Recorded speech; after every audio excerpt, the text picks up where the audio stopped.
আসসালামু আলাইকুম, সবাই কেমন আছেন? আশা করি সবাই ভালো আছেন। আলহামদুলিল্লাহ আমিও ভালো আছি। তো আজকে আসছি আমাদের যে ধান ক্ষেতটা আর কি। তো ধান বুনি নাই এখনো, এটা ভুট্টা বোনা হয়েছিল। তো এটা আবার চাষ দেওয়া হয়েছে আপনার ধান বোনার জন্য। তো আসলে আমরা আমাদের এই অঞ্চলে আপনার এক সময় দেখা গেছে আপনার বর্ষা শেষে আপনার সরিষা হইতো, সরিষার পর আবার মানুষ ওইটারে ইরি ধান বুনতো আর কি, আমরা যেটা বুড়ো ধান বলি। তো ইরি ধান বোনার পর আবার দেখা যাচ্ছে তারপরে আমন ধানের বীজগুলো ছিটিয়ে রাখতো বর্ষার আগে। আসলে এক সময় দেখা যাচ্ছে তিনটা ফসলই আপনার হইতো, দুইবার ধান হইতো আর একবার আপনার সরিষা হইতো। তো এখন এমন একটা পর্যায়ে এসে গেছে যে আপনি ধান কেউ বুনেই না, শুধু ভুট্টা।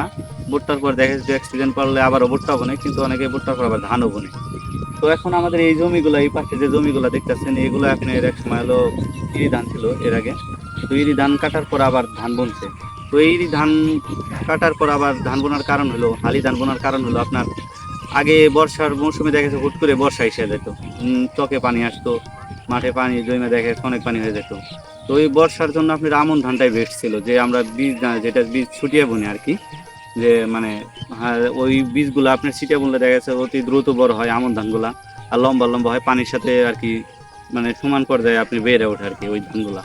কিন্তু আপনার এই যে হালি ধানগুলো, এগুলো আপনার ফলন বেশি হয়, দেখা যাচ্ছে আগাছাও আপনার কম হয়। আপনার পাশাপাশি এগুলো যে আপনি নিড়ানি যেটা দেওয়া যায় ওইটার দেওয়ার একটা সুবিধা থাকে, পাশাপাশি আপনার এগুলো রোগ বালাইও কম হয়।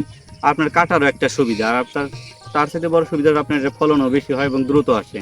কিন্তু আমন ধানের সিজনটা আপনি এরকম দেখা যাচ্ছে, আপনি এখন ছিটিয়ে রাখলেন, বর্ষা হবে, বৃষ্টি হবে, আস্তে আস্তে পানি হবে, বড় হবে। কিন্তু একদম শীতের শেষের দিকে যায় আপনার দেখা যাচ্ছে আপনার ডিসেম্বর বা ফেব্রুয়ারি মার্চ এইরকম সময় যাতে ওই ধানগুলো মানে কাটতে হয় আর কি। তো আপনার ওই পর্যায়ে যদি আপনি চিন্তা ভাবনা করেন এই ধানগুলো এখনই বোনার মানে উপযুক্ত সময়। পাশাপাশি যে আপনার আমি যে জমিতে দাঁড়িয়ে এটা হলো আমাদের জমি। তো এই জমিতে আপনার এখন হলো চাষ দিয়ে রাখছে, এটা আপনার হালি ধান বোনা হবে। আমি যে ভিডিওতে দেখালাম আপনাদের, যে আগের ভিডিওতে যে হালি ধান ধানের বীজগুলো ছিটিয়ে রাখছে, ফাইল ফালানো হয়েছে। তো ওগুলো যখন বড় হয়, আপনার বড় হওয়ার পর ওই হালি ধানগুলো উঠে আবার বর্ষার মৌসুমের জন্য এই ধানগুলো বোনা হবে।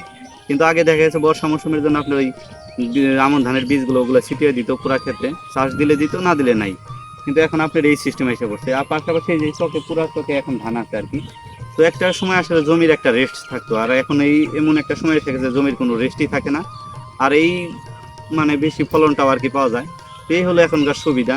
তো আর এই সুবিধা পাওয়ার মূল কারণ হলো আপনার চারপাশে যে মানে রাস্তাঘাট হয়ে গেছে, পাকা হয়ে গেছে। দেখা যাচ্ছে একটা সময় আপনার বর্ষার পানি আসলে, চকে পানি আসলে বা নদী তলায় গেলে দেখা যাচ্ছে চকে পানি ঢুকে যেত।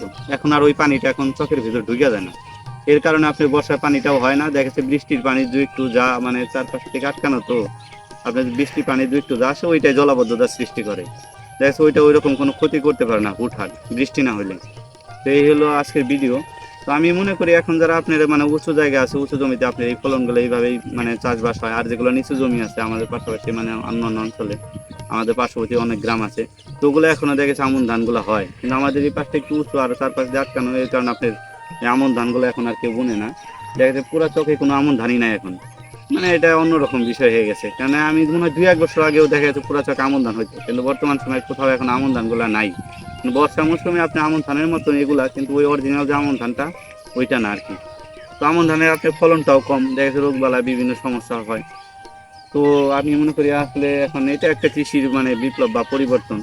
তো যাই হোক, সকলে ভালো থাকবেন, সুস্থ থাকবেন। আর অবশ্যই আমি মনে করি যারা চাষবাস কৃষি সম্পর্কে এখন আধুনিক হয়েছে সব কিছুই, তো এই বিষয়গুলো আপনার মাথায় রেখে আপনি চাষবাস করতে হবে।